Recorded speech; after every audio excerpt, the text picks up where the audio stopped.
First tonight, a look at a group of voters that could determine the next president. Good evening, I'm Sydney Moore. And I'm Chad Silber. If you listen closely to either candidate, it is clear they've got their eyes on winning over young people, more specifically, young black voters. Getting them to the polls and to vote for them could turn the tide. WFMY News News Nixon Norman heard from local HBCU students about the push.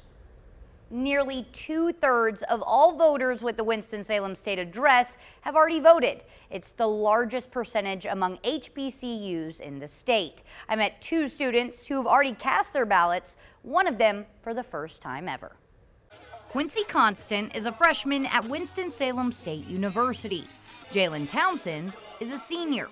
Both have already voted, and both say every young person has a responsibility to make it to the polls.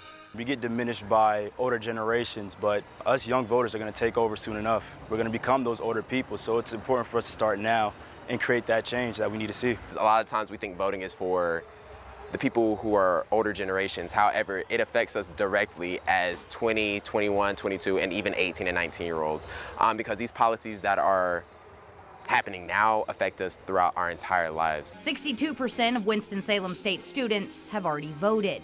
It's the highest percentage among HBCUs in the state. Compare that to 49% of overall voters statewide. As for Constant, this was his first time voting. I kind of felt like a sense of relief. Like I was like, okay, cool, I finally did this. It's like a big milestone for me. I knew a lot of people that came before me fought for this opportunity, so for me to fulfill that it meant the world to me. Townsend says almost more important than the vote you cast is being educated on who and what you're voting for. The most important thing is education, because if you don't know what you're voting for, what's even the point? You may be voting for somebody who is completely against what you stand for. Both men urge anyone who hasn't voted yet, especially young people, to make voting a priority. To be early is to be on time is to be late is inexcusable. Among other local HBCUs, 44% of North Carolina A&T students have voted, and at Bennett College is sitting at 37%.